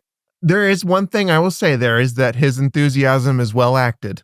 I believe it. He seems genuinely happy. I believe he is enthusiastic. I'm not convinced he's a human. I think if you put this on like a cartoon, it makes more sense. Tommy's fine, I guess. He's here. Yeah, he's in around. a towel. I guess they rescued him and he's unfazed. Yeah, he's good. They sure didn't cover that. I mean, I assume once Jeff fell to his death, they're like, I guess we can get Tom now and we can get out of here. It does seem weird, though, that the other 100 of Jeff's gang members wouldn't still have control of Tommy, but, you know. Yeah.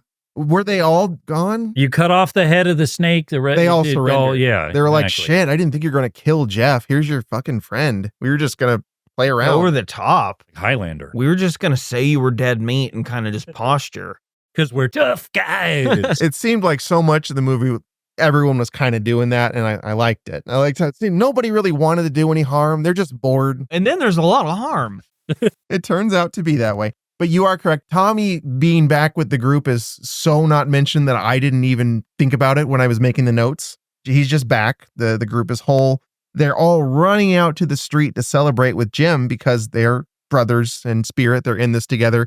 And Mark is immediately like, holy shit, you found your dad. Everyone give your money. We need to get Jim a suit, and he's got to go on an airplane and visit his dad right now. It's kind of adorable. They pull their, but they're like, we want to get him a suit so he looks good to meet his dad. The problem is they go to the men's warehouse, and the clerk behind the counter is like, excuse me, do you want to buy the optional katana protection and insurance? And they say, no, We're not going to need that. We don't need that. There's no chance. What about like swamp water, like for repellent? No, I wouldn't be in a swamp with my suit on. I forgot to mention, before the trip to the men's warehouse store, we do get the slow motion hoisting Jim on the shoulders like he's a sports hero. The first time we saw this, I wondered if it would end here. It seems like a good ending. Even though there's no plot resolution. A lot would still have been dangling, but... Yeah, but this movie doesn't exactly scream like, I'm gonna tie everything I mean, up. we're at the last, 20 minutes at this point? Yeah. So it's like they don't have a lot of time to tie anything up. And some of the characters don't have a lot of time. That's very true. Most of the characters, in fact, there is a weird thing here that I had to mush all this in one paragraph because the band, in quick succession from the mailbox, goes to Men's Warehouse, where we just decided this is now. You're gonna love like the way you look.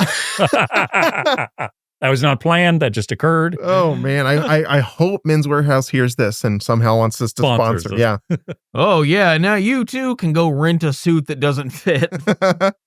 So the next thing, though, immediately they are back at the house. It's just like a 30-second trip to the Men's Warehouse store. And then they're back at the house. And who's waiting for them there but Jane, who actually takes the time to make it about Jim, despite she's been through quite a bit. She's like, Jim, I am so fucking happy for you about your dad. And she means it. Before we get She's to so anything else that might be relevant. There's a couple skeletons in the closet, some elephants in the room we might need to address. But Jim, great job on finding your father. There's a literal skeleton out at the dump. Or My where- brother's skeleton. Yeah. She says it like that. So she does, I think, with a lot of class, focus on Jim first. And then she turns to John and says, yeah, so sorry. I haven't been around a lot lately. I've been a little sad. My brother's dead. You guys killed my brother, and it was a little upsetting to me. One of your little ninja fights. That fell off a platform. She's like, that's on me. I was away. It's my fault. I'm better now. And today's about Jim. It's totally on me that my brother suffered a Mario World type death. I'm so sorry we killed your brother. Whatever, it's fine. We're moving on, and things are good now. Jim's got his dad. That's the main thing. I guess she's being One unselfish. life down, but another gained in a way. And like we said earlier, I'll admit it, Jim looks damn good in that suit. Yeah. It's a great suit. Cleans up nice. Oh my God. That was it for the campus house visit. We are now going to whisk Jim away right now. Yeah, it's off to our happy ending. But why do only a few of the orphans get to go? I don't know. At this point, it seems like they didn't want to include anyone else in the remaining scenes. They're like, we just need to focus on John, Mark, and Jim. It's just those three. It is weird because we know it's not because they adhere to traffic laws, because normally they have 14 people piled in this thing with no seatbelts. And they don't know how to work the doors. They always just climb in the car. Well, they're too cool for door. Did they maybe think that the big ultimate fight that's coming up here was too much to even try to put the lesser characters It could in? be, and then we're supposed to realize this makes them at a greater disadvantage. Yeah, they're not whole. So we don't have the whole dragon sound. You only How will have they Mark, the survive? best fighter ever, and Jim, who I don't really think fighting or...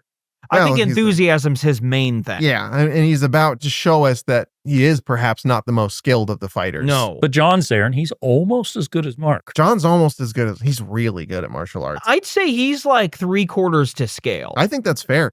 Well, and But not as a human. Not his size. He's like 10 times bigger than most. Yeah, he's 2 YK Kims. considering the size, we can bump John up a little more, even closer to Mark.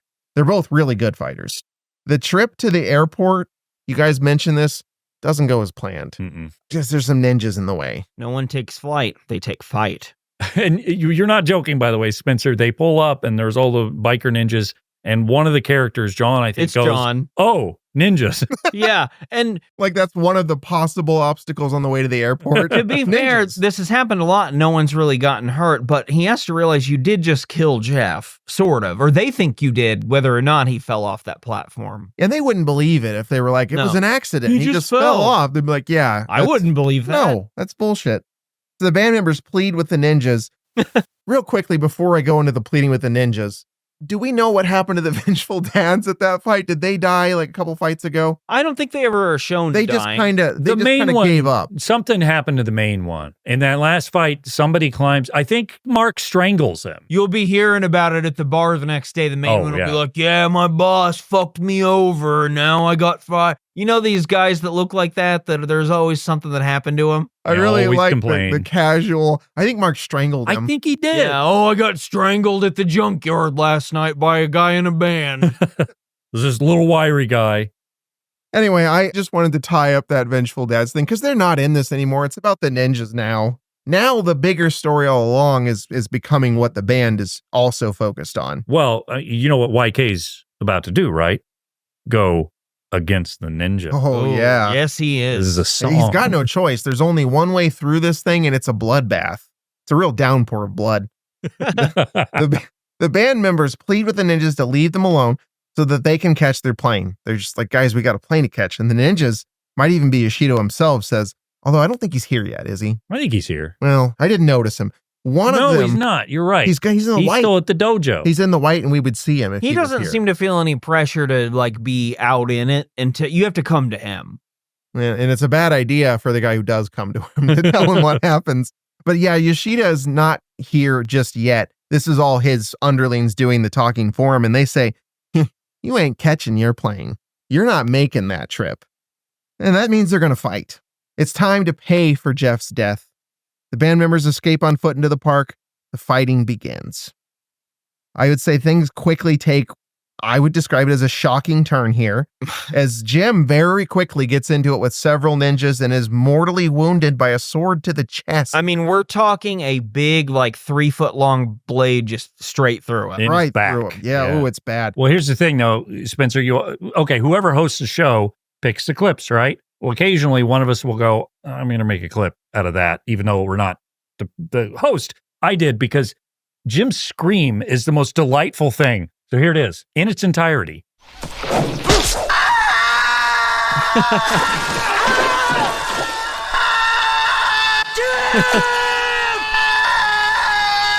You're wasting precious blood and lung resources. He's got a set of lungs. Yeah. I actually wish that would just replace the stock scream, that Wilhelm The scream Wilhelm that we scream. did. Yeah. I wish that would That. be what they use now, just forever.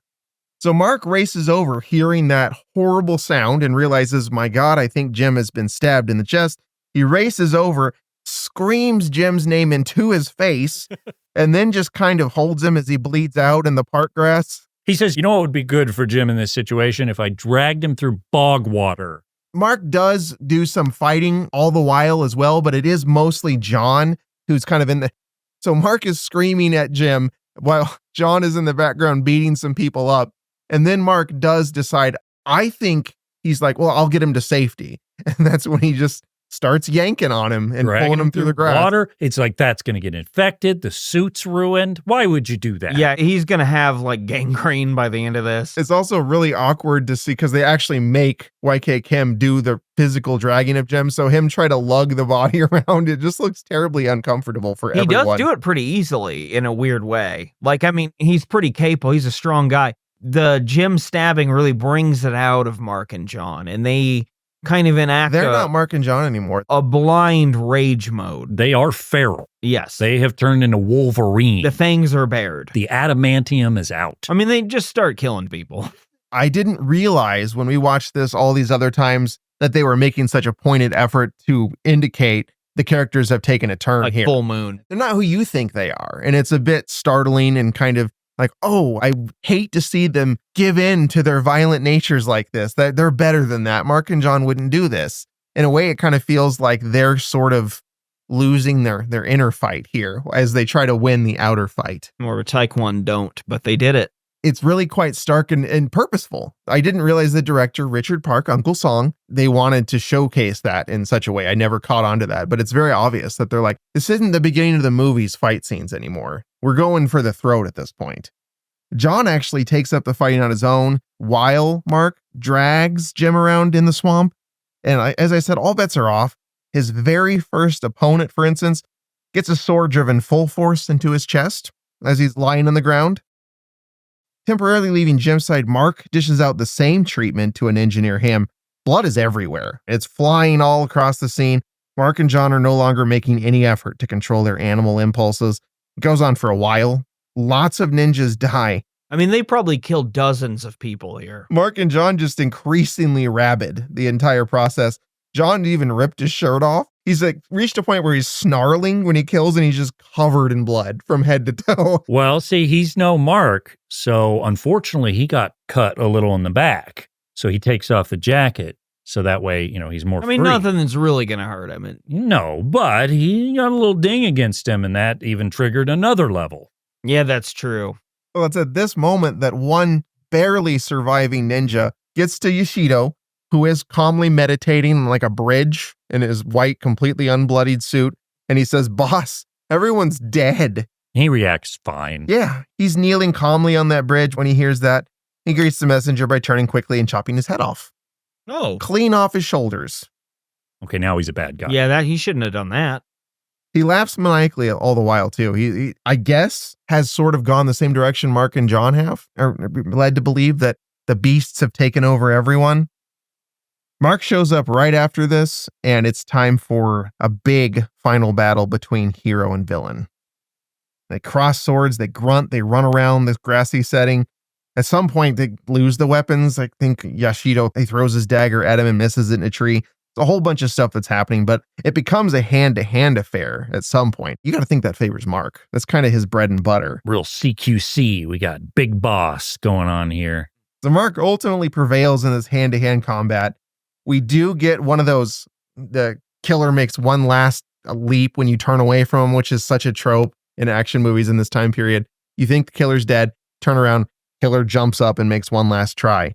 This is where we get the call back to Mark training with John a long time ago when John pulls out the fake knife to try to stab Mark. Mark twists it, turns the momentum against him, and shoves it in his stomach. Yoshido gets that same treatment here. He's dead. Villain's gone. R.I.P. to a hero. There's quite a stark contrast. The art was very carefully picked here. The bright red blood on his pure, untainted white ninja garb, just really striking contrast. No longer a tough guy. Dead guy. Well, the fight's over now.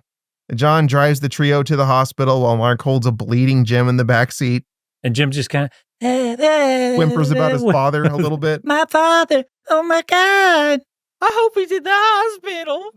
We have a real quick cut. That was about a 5-second scene there where they're now in the hospital waiting area. Yeah, and you assume any minute the police will barge in and be like, there's been a slaughter. Bunch of dead ninjas. You guys are covered in blood. There's dozens of dead people in the park. No, it seems like that just got ignored. At this point, we're just the only thing we're concerned about.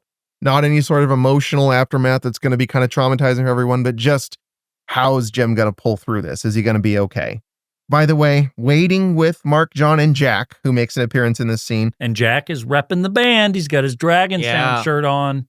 Waiting with the trio is none other than Jim's father. Finally. Who looks nothing like the picture that Jim pulled out of him earlier in the movie. But he's wearing a suit. He is wearing a suit. He looks like a respectable guy, I guess. He's wearing a suit and he can't act at all. So it turns out the doctor comes out with some really good news. Actually, like, kind of really anticlimactic good news. Mm-hmm. It's like, Jim's fine. Those wounds weren't very deep and he'll be okay. Yeah, they were just through all of his organs, but they all kind of just healed. You don't need organs anyway. Yeah. Jim's dad takes this time to turn to Mark and tell him, look, I know I was pretty bad and kind of abandoned my son, but meeting you guys, I'm touched by it, and I'm gonna probably make up for all the shit I love did. Dragon Sound. I'm a good dad now. He tells him he's gonna make up for all his past wrongs.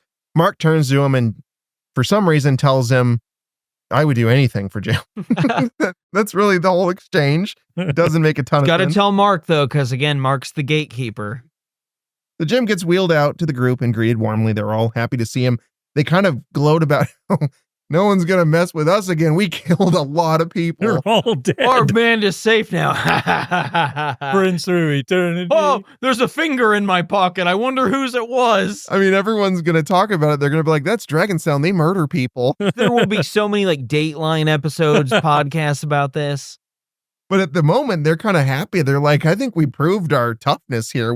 Turns out the real tough guys was Dragon Sound all along. Apparently. So Jim's father, I think he words this and summarizes it better than we could. And it's everything we're thinking as viewers. Jim, you're really blessed to have such wonderful friends. They really care about you. And I want you to know that now I really care too. Please forgive me. I love you, son. Yeah, I do like that. Now I care too. It Like, wasn't that would be until I saw all those dead people. an that I alarming started thing to hear care. from your dad. It's like there's a large period of time I didn't care. Now I do. I love you. Seeing that you're part of this cool band. Do you have any money? So the band we talked about, they do agree that the troubles are behind them. They've killed everyone. It'll be fine from now on. They leave together, side by side, walking down the hospital hall into a freeze frame. The screen fades to black, and we get a little reminder from YK Kim here that he wants us to take home I guess one of the big themes of the movie.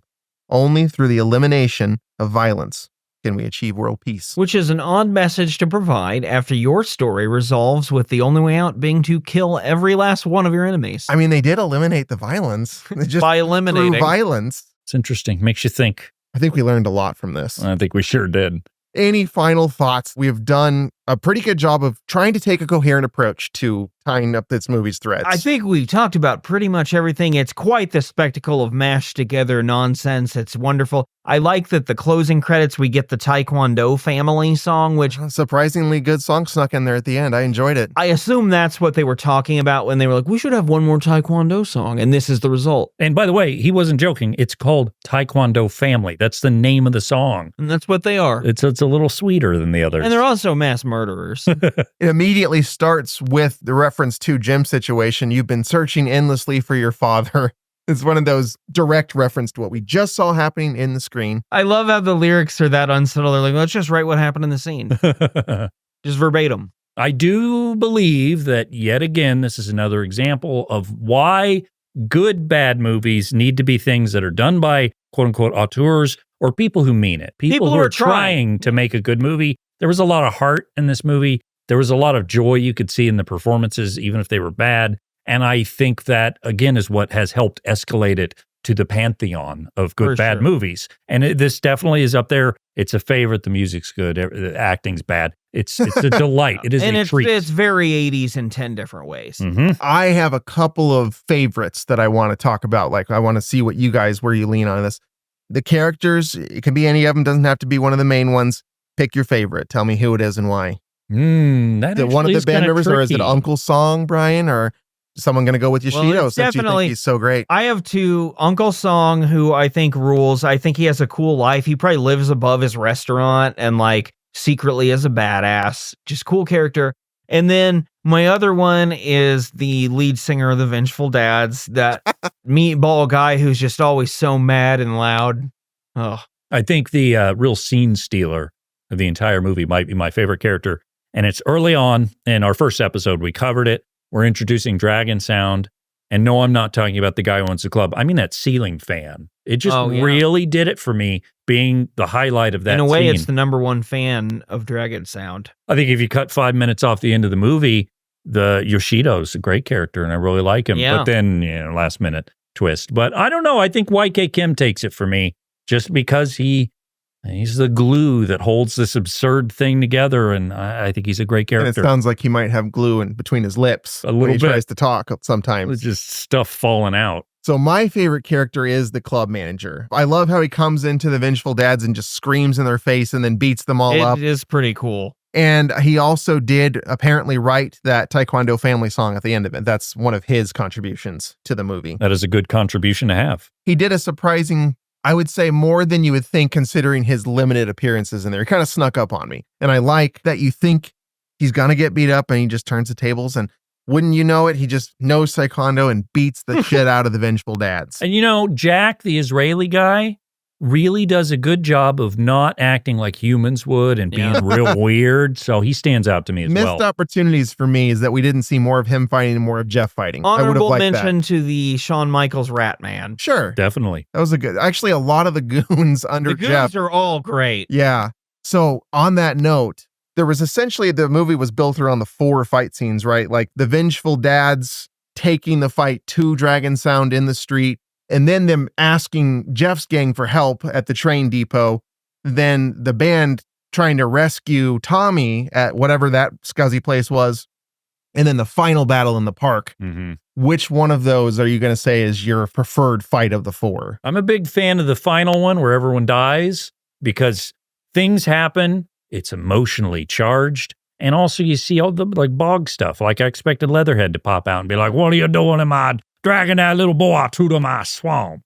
I think I prefer the first junkyard fight without the higher stakes because there's a lot of goofy, like throwing objects, and you get to see a little more of the martial arts stuff. I think as much as I do like that transition where you see them all becoming willing to kill on screen, we see that happen. As cool as that is, River of Blood. they were going for that.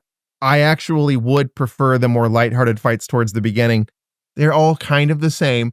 I did like that street fight, honestly, the very first one where this was before they brought Jeff in, where it was just the Frankenstein the mob vengeful and dads vengeful getting dad. their own people together, and they sat there with the clubs and the maces or whatever in their hoodless cars and trucks. I like that whole scene. That's when we were watching it, and I was the darkness, the vibe felt gritty, like, and it made me think of like Blade Runner or something.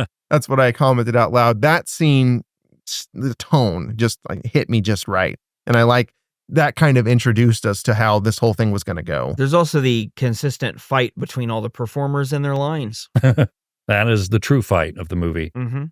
Oh, yeah. So I have to do one more too. Speaking of which, you got to pick a favorite song. That is a tough one. A tough guy? A tough guy. You know, Tough Guy really stands out to me because, again, it's the number 3 song, I think. Still, people don't really go for it like That's they fair. do Friends or Against the Ninja. I think Against the Ninja is the better song musically, Sure. but Friends is so stupid You don't have to and pick goofy. the best, just your favorite. So that's fine. It's Friends. I'm It's going friends for me too. I've circled back on it and back on it. It's just the best one of these. It's Mhm. because they're all silly and they're all very 80s fight, and that one does the one thing and does it well. Yeah, I'm picking Friends too. Yeah, it's just Against so, the Ninja is really fun. I like yeah, it. it's cool too, but Friends is so dumb and cheesy in the right way. Yeah, it's perfect. And they knew that. That's why they hit you with that right up top when the movie starts. They give you that. And they, once you hear that, once you realize, oh, I'm sure this is just 30 seconds so we get a context of the band.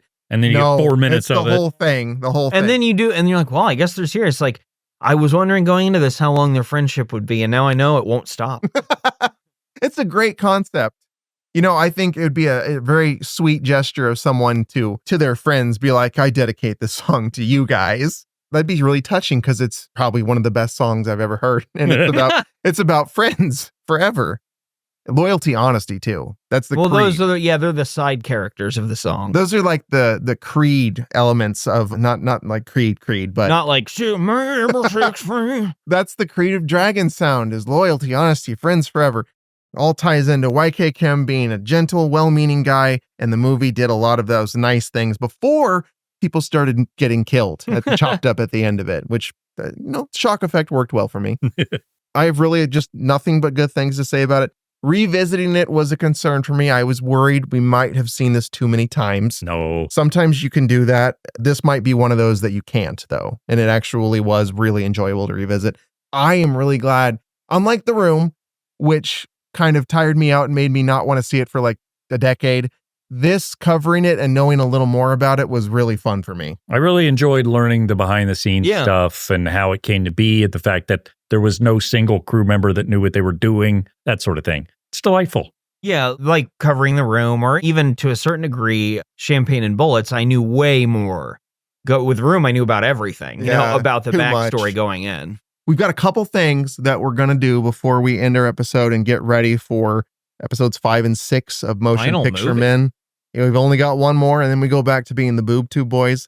We're going to talk about what that is, and Van is wrapping this up for us, so he'll be doing that. But reminder, you can find us in other places if you're really enjoying your podcast with us. We do bonus podcasts you hadn't heard. We plugged that earlier, patreon.com/Bootu Inc. You also can listen to some of our back catalog on YouTube. Give us a review on your podcast app of choice. Go in there and rate us that 5-star review. Tell us what you like. Tell us what you think about Miami Connection. We've been doing an ongoing running joke for probably like 6 months now about getting a tattoo of whatever you put in your review, and we'll do that. In this case, I'd really rather not get like YK Kim on my body anywhere. Why not? You know why. Just get the words, oh my God. Like a ceiling fan. I get a mailbox just to represent Yeah. Jim's father moment. Get a dad.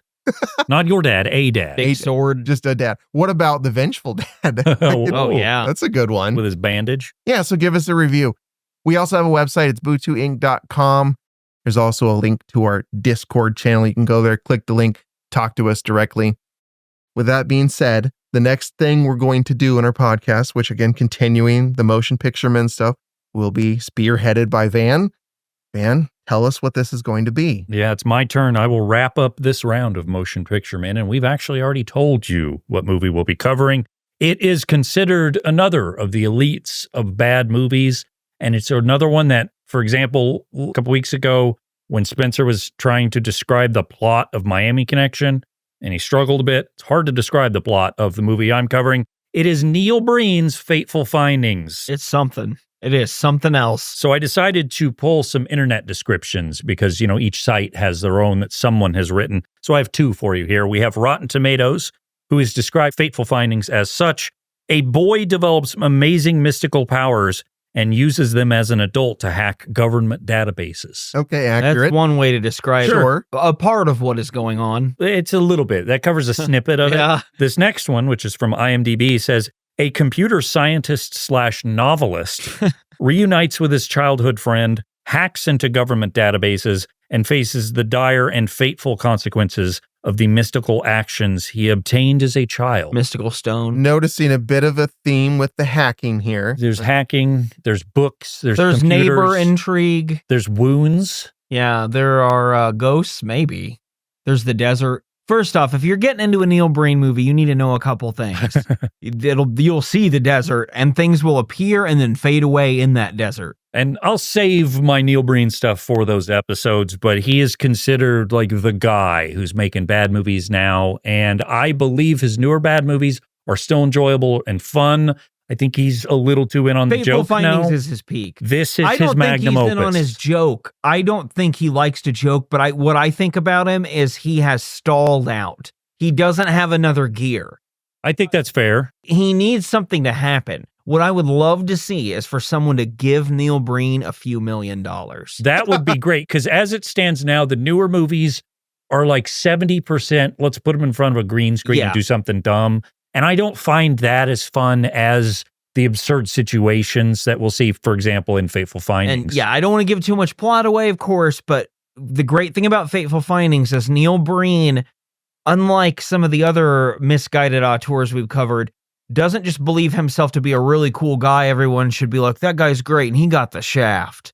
He thinks he also maybe is like the savior of the world. He really A does. huge discrepancy with YK Kim's personality between the two, and Tommy Wiseau too. Most of these guys aren't as likable and easy to root for as YK Kim comes across in his interviews. This is a very different kind of personality we're dealing with here. Yeah, and certainly if you are a fan of bad movies and you've never heard of Fateful Findings or Neil Breen, shame on you. Go watch the movie. It's worth it. It is one of the top ones up there. It's a very different experience than Miami Connection. Oh, yeah. Or anything else we covered, but it is an experience. It doesn't make any sense. No, not at all. There's no sense to be That's found. one of the best things about it, and he definitely thinks that it does, and that comes across. So yeah, we'll see you for the next 2 weeks to discuss Neil Breen's Fateful Findings.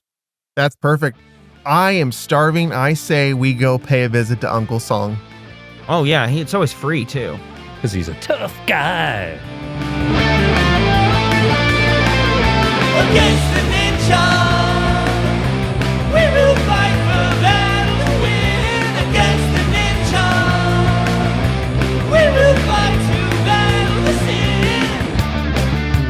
Choi Kwan, there's fire in their eyes, no mercy in their hearts. They tell their dirty lies to finish what they start. Eating